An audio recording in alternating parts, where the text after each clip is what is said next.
In a world ruled by bullets and bravado, where soldiers trained daily to become killing machines, came a little girl, holding nothing more than a handmade crossbow. They laughed at her. They mocked her. But within seconds, those laughs turned to stunned silence. Because she did the unthinkable, 20 bullseyes, 30 seconds, no misses, and a colonel who once led thousands was left speechless. Fort Raptor wasn't your average military base. It was where legends were born and weaklings were broken.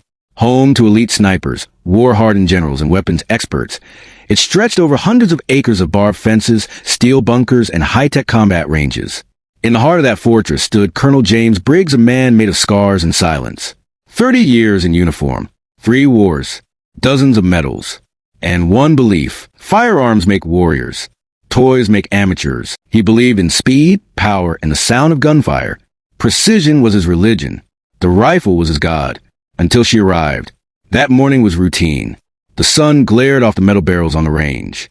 Soldiers loaded magazines. Bullets echoed like thunder. Then came silence. A tiny shadow stepped through the gate. Lucy Monroe, 11 years old, walked in quietly. Freckles, pigtails, a small dusty backpack. And in her hand, a polished wooden crossbow, its frame wrapped with leather and carved initials. SM. The guard stopped her. Kid, this ain't no playground. But Lucy held out a pass, signed by someone high in command. She was approved to test her weapon on the range. The guards laughed but let her in. She walked past the grinning soldiers, past the mounted rifles, and stood at lane 7. Colonel Briggs raised his head. What in God's name is this? She said she wanted to test her aim, sir. The guard replied, hiding his smirk. Briggs chuckled, stepping forward. Sweetheart, unless that thing launches grenades, you're wasting our time. Lucy looked him in the eye. Give me 30 seconds. That's all I need. Briggs crossed his arms. Show me, then. Lucy knelt down, opened her satchel, and pulled out 20 bolts, each hand forged and numbered. Calmly, she loaded the first one. Target distance? She asked. Standard, 30 meters, Briggs answered. Good luck. Lucy took a breath. Thwack. Bullseye. The laughter died slightly. Thwack. Another. Thwack. Thwack. Thwack. The room quieted. Her movements became machine-like. Eyes locked. Hands smooth. Posture flawless. Soldiers stood frozen. Briggs leaned forward. The digital timer above blinked down from 30, 20, 10, and then 20 bolts, 20 hits, 0 misses, all dead center. The room fell completely silent. One private whispered, "What just happened?" Colonel Briggs walked up to the target board. His face, usually stone, now pale. The bolts didn't just hit the center. They split previous ones. Some targets had a single hole from 2 stacked bolts. He turned to Lucy. Who taught you this? She replied quietly, My grandfather, Samuel Monroe. The name Samuel Monroe hit Briggs like a truck. Samuel Monroe, the legend, a special forces operator who'd once trained assassins with nothing but a crossbow, silent, deadly, died in an ambush 5 years ago.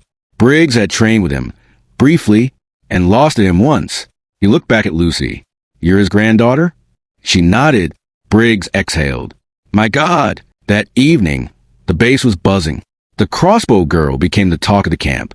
Even the most hardened veterans couldn't understand how a child had humiliated the entire range. But it wasn't just about the shooting. It was about what she represented. The next day, Briggs invited Lucy to his office. He poured himself a coffee and asked, Why a crossbow? Lucy answered, Because it's quiet. Because it forces you to focus. Grandfather said a true marksman needs stillness, not just strength. Briggs was intrigued. He offered her a week of range time. Show me more. And that began something nobody expected. Every morning, Lucy trained. Briggs watched. She practiced with wind, rain, even moving targets. In return, Briggs taught her breathing, timing, and weapon theory. She impressed him every time. Once, she shot a swinging tink in midair. Another time, she split a card edgewise from 50 meters. She became more than a guest. She became part of the base. Soldiers began asking her for tips. One even asked her to sign his rifle, but Briggs changed. He stopped mocking. He started listening. Lucy reminded him of who he used to be. Curious, humble, precise. Then came Corporal Dent, a cocky sniper who didn't believe in fairy tales. One trick pony, he sneered. Bet she can't beat my Barrett. The colonel agreed to a competition. One target, 100 meters, one shot. Dent went first. His shot hit the red zone, slightly off Bullseye. Lucy stepped up.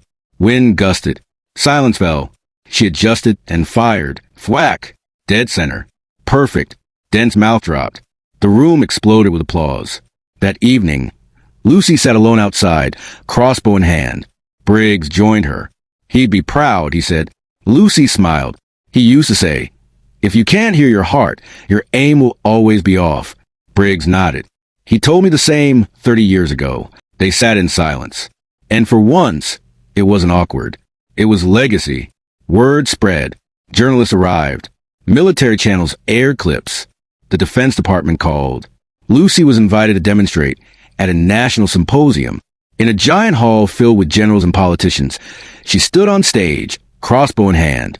"I'm not a soldier," she said, "but I know what it takes to aim straight. Not just with your weapon, but with your heart." Standing ovation. Her week ended.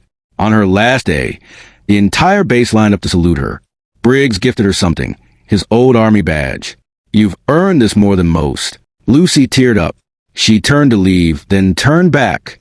"Colonel," she asked, "why did you give me a chance?"